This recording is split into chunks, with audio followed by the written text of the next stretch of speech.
yada twedi ampona ne Nyankopon ase ebusuafo ma wure hyemu se enam wodo kese da ne da nyina no woda ne de kire meni umienu ninti woni ebusuafo nyina mo ho na yesua de kakra about ahaban a the most powerful ahaban the most powerful herb on this earth esaya de nyina badanze ni pabonefo bi mpesa wo ho beto nti wono mo fa akwati kwan bi so na wono mo ka kire nse sa ahaban de bonsam dia nti wo ba ye nkasa mu a Ghana no yese sa ahaban no bonsam entawa atiase na me ka kire medi ka kire mo se Bible no kra ka kire Kristofo nyina se Kristofo follow Bible no.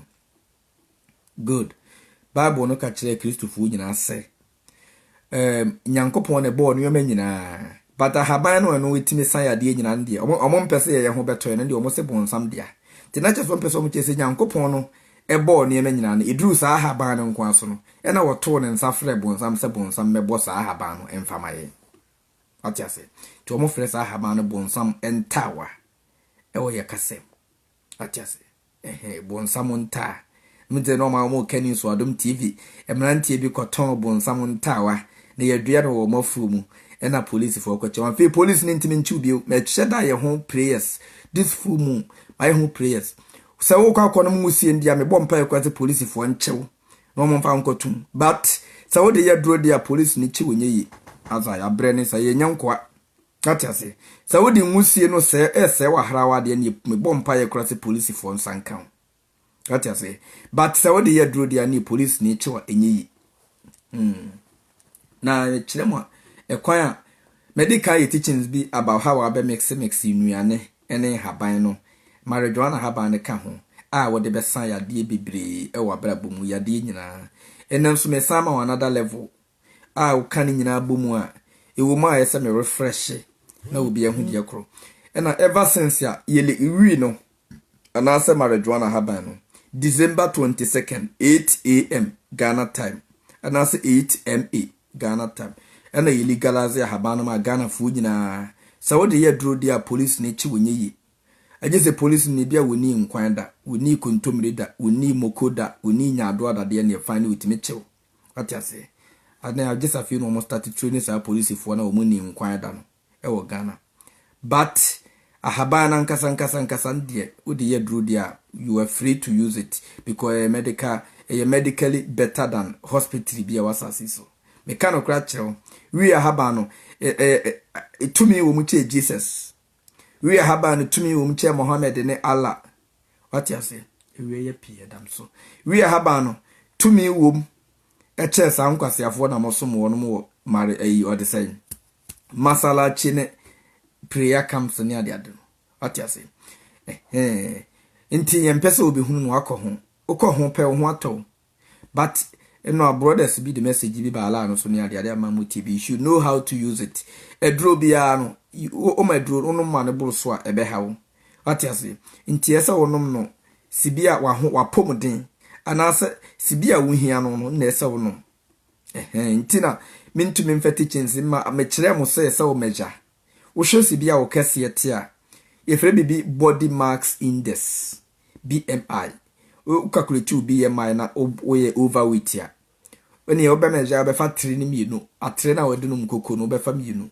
but emu se oye level dey be fa 1 oye below nso be fa 1 because so it make kan ho na about top but enkofa ma ne mro mienu because no be powerful now o de eduro no marijuana no haban ene bay leaf e be kan bom me be kire mo ne ma bi yenhwe PowerPoint no empathy teachings no be long yade ne doso yade bebre wanom pills onza ukoto pill bia na ade bi ohun se roba wonim di omode ye sa roba no omode bibia gu pill num onza topa ye bi ohun na ye white na ekuro ye wana odi agum what you say udi gum we na ade na topa ye gum na de na ye nwe because enim say poison but in the other news utime ko anase in some other time no utime ko todro bi no waba be mene wo se ende ye capsules anase ye pills ba ewade bi mu saa de na nkasa na de ne de umia so ayese roba umia saa de no ayese roba de ne de ye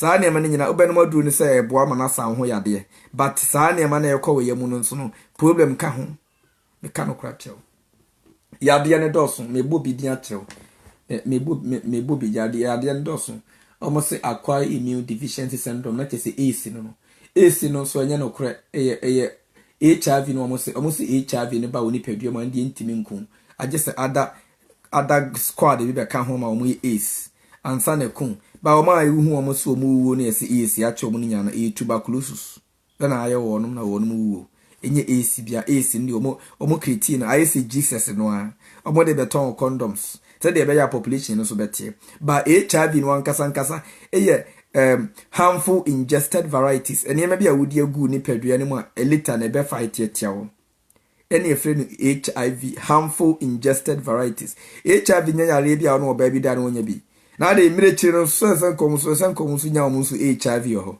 natural san kemo ne nyina nso omo so omo HIV ho a omo aboa bi mistake ni obi kokoda na nya no by HIV your mind games what you say but a remedy in harmful ingested varieties of toxic materials nantwinam ka ho what they say nantwi any preconam ka ho witime resade ne sa any coke no ofu aye totwe osofo a kire osawo de sa wonum pito de abekobo nsam jim nti odi eda bia coke ne preconam ne kinki no area no ofu aye totwe atiase ya de ndo so mo say antrust botulism genitalia chlamydia genitalia infection correla yare ne doso too much diphtheria de yare ne doso nti ya ni nyina me be kire mo ade bia ni nyina beko wo yade bia wo bia beko what you say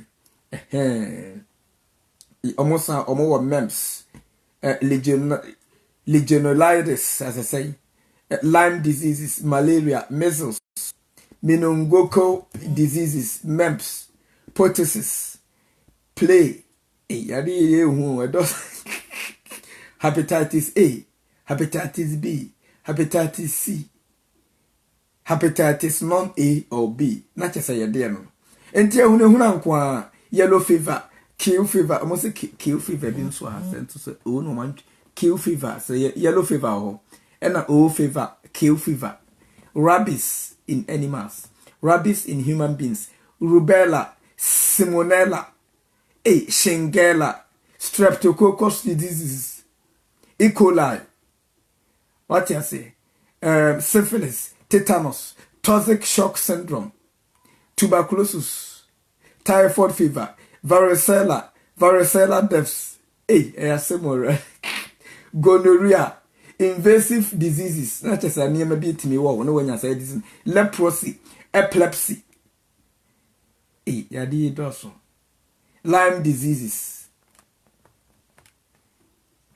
mentensia. Yeah, my boy, I did when you're the actual. Yadi doso. I will say for your PowerPoint. Yadi no move a dozen tenants and Yamican chemo. Hepatitis A, B, C, and my so much hepatitis by my NDA A, and when you B, and when you C. Not just say hepatitis better. When you create here. Oh, I hear you.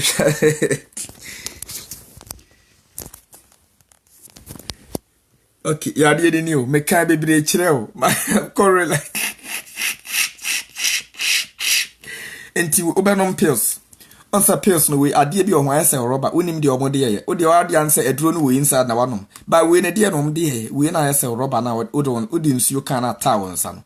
A dear now one of the until instead of all these things, I want you to go straight to the herbs, because the herbs are for the healing of the nation. Let us move on. Until my Juana Habana, we medical their chamber, Messadia chill, a Habana than a powerful pa. A Habana, we want to maybe be a Habana, them, a powerful. Until ni Ube blended the beer, we be blended, ultimate crab blended the good capum. Now they are chef Reggie, Mamma Bruchil. We what I say, we more marijuana oil and so ho. More can I'm afraid Okwa moton we intend to find cannabis oil, copebito. Was can rashes ya with the ceremony a cop. Ubi and a 3 1 to 2 and 3 1 bassa and 3 1 cuckoo. What the cannabis oil efa with 3 more echo. What you say? Ahaban ni ahaban na da from way. You see, it's very beautiful. Okay, yentwaso. Marijuana habano Ghana you see enya bi enya bonsam dia ehu se enya bonsam dia asa munya ye mfa police fo ne hu aye. Ntie ni o baba we ubanom no awia nko a me hyeda na me twere we ubanom na awia nko a. O baba ye nkwan enkwan no obeka ne ma ne nyina bom dia ade akesi mu na wano a. Ukura witimi ye no asese bia ton witimi ye nkwan bi sesa nkwan ye san ade nyina obi betuma ye bi organa atiase witimi ye bi organa nkwan bi ye san ade nyina ye bi na ton na nkrofo metobi nkonom ebesa mo ade nyina ma wo diabetes ade bia esa atiase but nkwan no eni o de cinnamon ahaban calamus o de bay leaf marijuana ahaban marijuana haba because ni nyina gya marijuana na foundation ti marijuana haba ne noso what you say cinnamon calamus bay leaf marijuana garlic lemon anke ode anke twade be fra anke twade ne ye twamum yenu na fagum ode tomatoes is good for wakoma tomatoes no nya ayi telefo de ni bio entos bi ye fra na entos atoa eye nketenkete fra no bi fra na ode mango haba aka ho na odi atu ya de nyina ase obi wo epilepsy fa ima no konkonom nti se na abem marijuana haba no so wutimi yam we yam man timi ya etimi be ese ya ma amodi awie koko no awie fafafra awie koko ana se fafra pito ma mo se mo no pito amobekọ bu nsam jim no fafra pito ana se awie koko utimi nya bay leaf no so ubeyam amana yisisi utimi di bay leaf no so frapito anasa ewie koko what you say na but emane nye overdose ena me ka kire won woni mo size wo hwe wo weight ya woni mo kese enti ema aduro no nye overdose nom de ebeboa wo what you say eyaduro enkwahye enwusi no eno kwa de me bompa yesenka police fo nchiwuntum na omama wa life imprisonment what you say but what the yaduro dia police ne chi wenye ye ko ini pankwa hu hia che sa ehunehuna no nti abusuafo no mesere mo a mama bompe bi akira kwan mompe bi akira kwan na momfanya duro na mononom na monso mo hontom oi when we are talking about the marijuana herb, we are talking about life. We are talking about the ank. We are talking about life. The one pebi nom pebi ya dro blend. Aburuchire for no timi ko tobi no blend ya she fridge. Na wo ye nka krakra.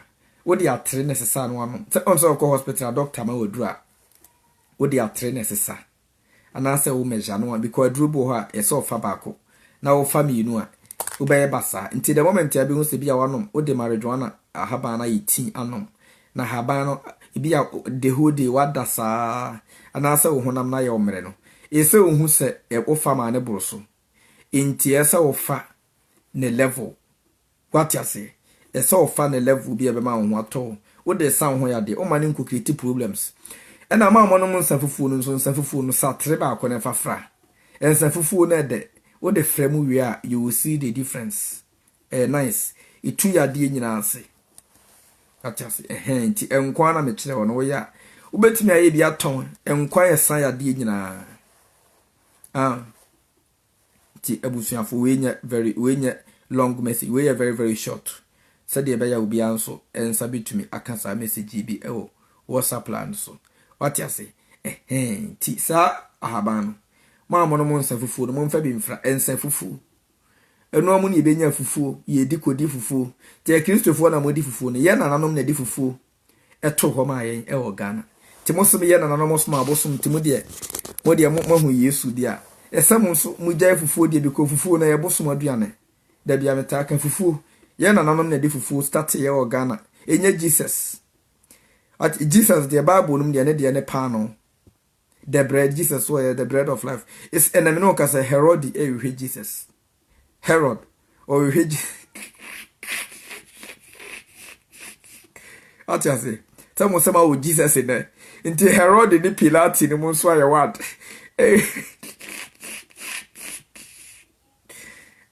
Buziavo. Inti ahabano no ano no. We nya long. Ma kire mu so many herbs. But epilepsy with the enkwano ne budie bibia ko. So opese o combine abenom enkwano de awia nkwa. What you say? Because enkwano ingredients ni wom garlic nyina frefra. What you say? Nti wo be no nyina ma akum. O no mo nso a enkonom ne cup ma. Wo hwe bia less than half a cup. Cup no wo chemu bia 9. Na wo hwe agu ase. Wo hwe 1/4 of a cup. Na one because powerful into room marijuana habane doso wom calamus wanya cinnamon ewum wakani nyina bom no anu garlic kakra fre mango habane nso wom because of say mango habane etu diabetes marijuana habane nkasa be fight diabetes no dada but o de sa ne ma ye nyina ka ho ayade ni ntimenya ba bia mfa what you say yade ayase police for kwakwache bone for no police for ni bi firi nti yade ni hyemu ketekete ontimi nya answer bia ma police for ne so omofa ne kro what you say na memenya try and error mema on all the solution at a time what you say nti na ama catch ye nkwan no wo sayade bia da so no nkopere ya camp ye sa nkwan bi si ofie within 1 week ese kro wo de opa nom no bia 2 months and say within 77 days no ebe kometama wo no 77 days uwia metro bi obefre me bia no me throw the number 2 na mama na 77 days after that na my ama friend na busan se kosi sai o se yare ne ko na busan se Jesus ya na o se de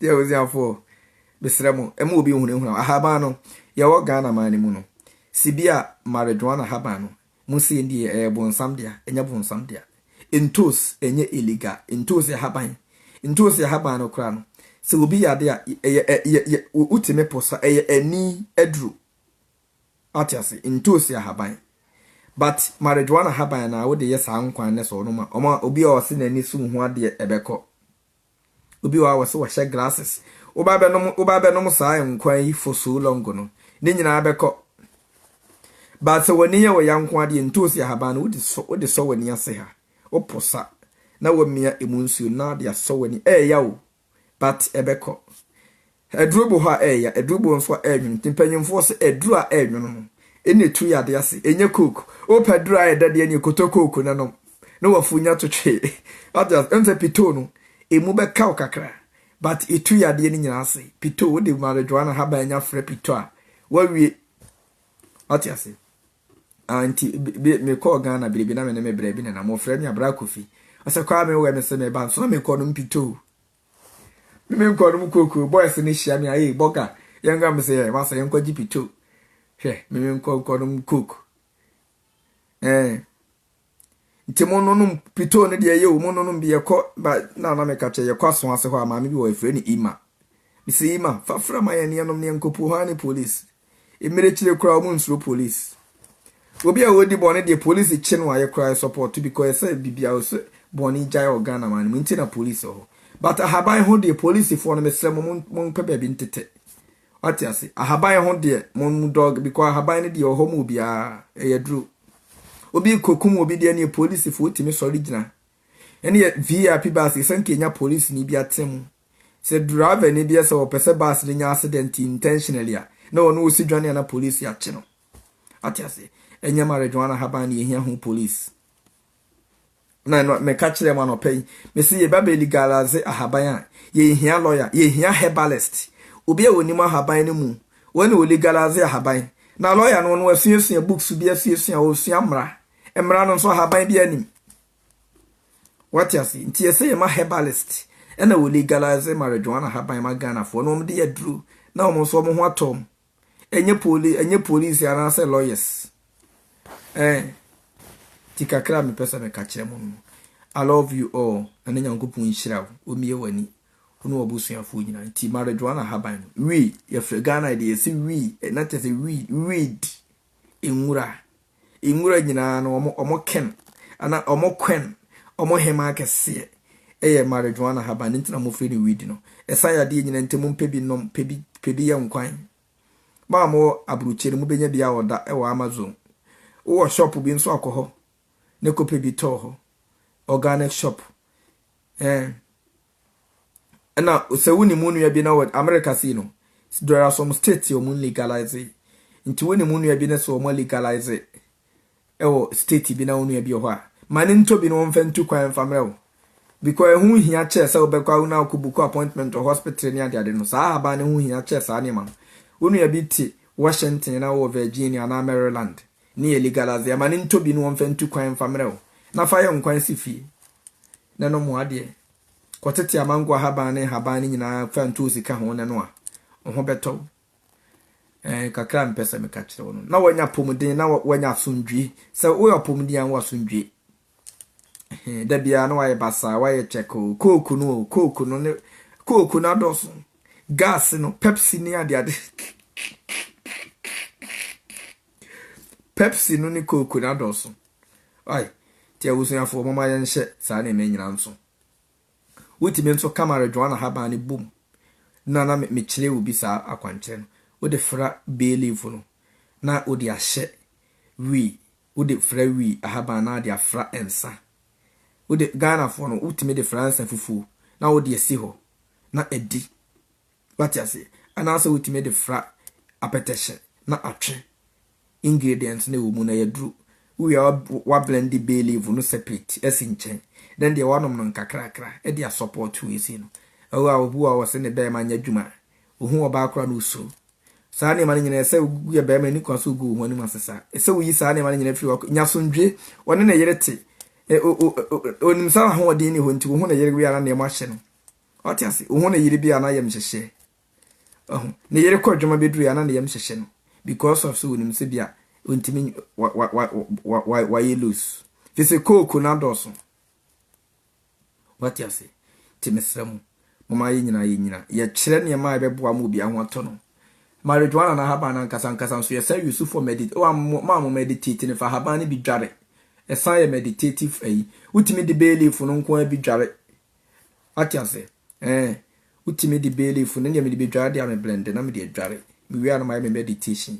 En na mo se koto incense ne nkoto incense. Ahaba no amu no mo de frefra ye say incense na o ma hye na ama wo de ma yhwam. Fa bi dware na wa wo ho nyehwam. Obi ho wa se senti gina ne ho. Senti gina ho sai. Nti o koto perfume. Fa haba ne bi te dware. Fa bi sresra o moto amu ne honam nyina na honam no wi empepa ho. Jama haba ne ngo ne nka ho. Be live na ehwam ho be ehwam. Fa mare Juana na ma haba ne bi dware na wo ho nya den na wa pom nya den. Ena ye kanya ayi. Enya perfume nso ne bo den. Me kire obi a wo se okwadwuma na so mo se oye dwuma kakra bia na mfifira atena mo se sente wono me so nkoto believe wo se na me se o de atwa me ame to bia bro me koto bi na me de ko fie me blend ma na odi dware. What you say? Inti ahaba na ehwam. Sometimes me dem ha me be meditation me de gu ha nyina me ya me de petepete ha nyina na ha no ma ehwam. I change sense na my meditation na ma bo me mpae. What you say? Inti mama ya nya more connected. Habano homa yesi emfanye anything that we want. Ti Marijuana habane dia from now free December 22nd e ban. Eye legal obi police ni bia ntumi nchew. Na mum sa wo hye ngusie dia ni police tumi chew. Ba wo ye dro dia police chi wonye ye. Nti abusuafo no mesremu a mama ye ma ye ni na ho. E wa ha. Why? I love you all. Me de mu besia. The WhatsApp number no a plus 1619-841-8172. That is the WhatsApp. And I'm saying you so emo and a telegram no. And also a plus 1619-874-6444. To whenever we are talking about the marijuana herb, we are talking about life. The ank. What you say? Tina nenya nkupu nshira mu nyina mu bia na adaw. I love you all. Mwehu subia komenti aba NS Asare. O ye marriage utime ye marriage wana nkwan kakra utime ye de habani nyina ye nkwan. Na wo de mushroom asafra. Mushroom nso no domo yesi eye domo the dome above. Ayesi chine no yesi domo because the dome no ayesi chine akataman so. O de fra wa ye nkwan kakra no wano. There I see so many herbalists coming up in Ghana. Be me ho ato yen sen so kwetena hospital. Ibu e won pania kwa na udwane. Because pania na ya. What you say? Ti mo maye ni na ho. Why? Utimi de enwa efra. Na wo de aye enkwan. No wadi na won so ho ato utimi de bewe fufu. En na chese wodi fufu onye fufu ne preko nkwan de. Wodi saade ni fufu, saade ne starch de be de na ho ato. Fufu ne mmire anase fufu me na me ne oba bi kasa oba ne kasa o London na me de me nkwa akire no eyi na me ne ye eyi imo na me so wo hema hwa me nkwan no me nkwan ne huru mmire ne enwa no na me nkwan ne sa o si na me so ye me nkwan no aza kodi di preko nkwan a agese wo bidi agese wo hiti nkwan ne da wodi enyeyi se wo hiti nkwan na wo ja nkwan be 10 minutes aba agese wo so hiti because nkwan saade na da na udigu ye ma kodru ye ma de be na ye hey tie busafo besramo o ye me ni na Hawaii. I love you all. Moment of truth.